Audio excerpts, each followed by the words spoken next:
আল্লাহর কুদরত কি? কুদরত কি? কুদরত শক্তি, ক্ষমতা। কুদরত কি? শক্তি না ক্ষমতা? ক্ষমতা। কুদরতই ক্ষমতা, বুঝছেন তো? কুদরতই ক্ষমতা। আল্লাহকে কুদরত বলা যায় না। আল্লাহর একটি গুণ হচ্ছে কুদরত। আমাদের পাকিস্তানি ভাইরা বেশিরভাগ সময় বলে কুদরত নে ইয়ে লেখা হয়, কুদরত হচ্ছে এটা। কুদরত বলতে কুদরত তো কিছু করে না। গুণের দিকে, আপনার গুণের দিকে কোনো সম্পৃক্ত করা যায় না কাজকে, বুঝেন না? আমি যদি বলি, কেউ যদি বলে আপনার হাতে লেখছে, আপনি তো লেখেন না, তাইলেও আপনাকে অবশ্যই ব্যক্তির দিকে সম্পৃক্ত করতে হবে, তাই না? ব্যক্তির দিকে। তো আল্লাহর গুণগুলোকে আল্লাহর দিকে সম্পৃক্ত করবেন, আল্লাহর কর্মকে আল্লাহর গুণের দিকে সম্পৃক্ত করবেন না। কি করবেন? সরাসরি সত্তার দিকে সম্পৃক্ত করবেন। কথা বুঝছেন? আল্লাহ তাআলা, আমরা সিজদা করি, তাই না? আল্লাহকে সিজদা করি না আল্লাহর জন্য? আল্লাহর জন্য। আল্লাহকে সিজদা করি না। কথা বুঝছেন? বেদাতিরা বা যারা ইউরোপীয় আমেরিকানরা, ওরা আমাদের উপর একটা ব্লেম দেয় যে তোমরা কালো পাথরের সিজদা করো, তোমরা পাথরের ইবাদত করো, এগুলি বলে। আমরা বলি যে না, আমাদের কাছে ইবাদত না, আমাদের কাছে এটা হলো কি, আমাদের কাছে কিছু নেই না, বরকত চাই না, আমরা এটি কী চাই? শূন্যতা আদায় করি। কেউ যদি অনেক কালো পাথর আমার কোনো উপকার করে মনে করে, কী হবে? কাফের হয়ে যাবে, ইমান হারা হয়ে যাবে। আমাদের মানুষ তো যাইলে হজে গেলে, ওমরায় গেলে, কালো পাথর না ছিল তার হজই হয় নাই, মারামারি করে রক্তাক্ত করে হইলো শুইব। অথচ কালো পাথর ছোঁয়া হচ্ছে শূন্য। কালো পাথর বরকত নেওয়া যায় না, বরকতের দাবিদার, বরকত পাইলে আশা করলে কি হয়ে যাবে? চাইছে কাফের হয়ে যাবে, ইমানদার থাকবে না। এটা বুঝতে হবে। তো আল্লাহ তাআলার, আমরা আল্লাহর জন্য সিজদা করি, কিন্তু সিজদা করি কোথায়? মাটিতে অথবা পাটিতে, দুটো একটা, কোনো সন্দেহ নেই, বাস্তবতা, এটা জাহের প্রকাশ্য কথা। কিন্তু যারা আল্লাহকে সর্বত্র বিরাজমান মনে করে, তারা মনে করে আল্লাহর পায়ে সিজদা করে। এক গোষ্ঠী আছে, এরা কাফের।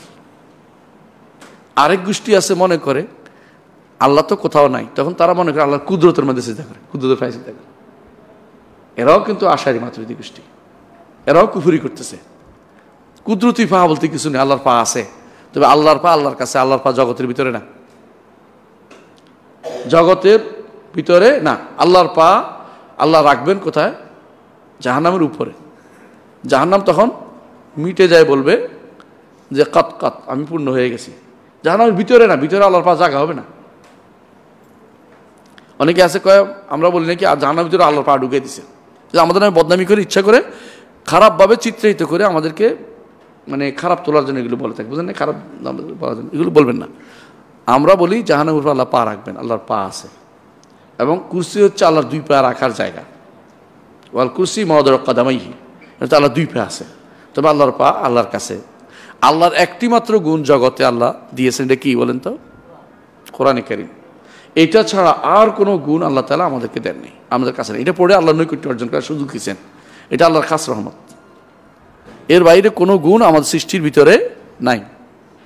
সৃষ্টির ভিতরে স্রষ্টার কোনো গুণ নাই। রহমত, বরকত, এগুলি কি? এগুলি সৃষ্ট জিনিস। আল্লাহর রহমতের প্রভাব হচ্ছে আমাদের রহমত, যেটা পাইছি। 100টা রহমত সৃষ্টি করেছেন, তার মধ্যে একটি দিয়েছেন সৃষ্টি করা রহমত, একটা দিয়েছেন। এতেই দুনিয়াতে আমরা একে অপরের প্রতি দয়ালু, কান্নাকাটি করি। ছেলে মায়ের জন্য, মা ছেলের জন্য, সন্তানের জন্য কান্নাকাটি করে। এবং পক্ষীকুল, এমনকি ছোট ছোট কীট পতঙ্গ পর্যন্ত তার সন্তানের জন্য দয়া করে। কিন্তু একটা, এটাগুলো সৃষ্ট রহমত। এই আল্লাহর রহমত আল্লাহর কাছে। এই জিনিসটা আমাদেরকে বিভ্রান্ত করার জন্য একটা গোষ্ঠী আছে, তারা বলে থাকে করে আল্লাহ তাআলা, আল্লাহর ইলম সর্বত্র, বুঝেন কিনা? আল্লাহর ইলম সর্বত্র, বুঝেন কিনা? আল্লাহর ইলম সর্বত্র বলা যাবে? আল্লাহ আরশের উপর থেকে সব কিছু জানেন, এটা বলা যাবে? তার ইলম দিয়ে সব কিছু জানেন, এটা বলা যাবে?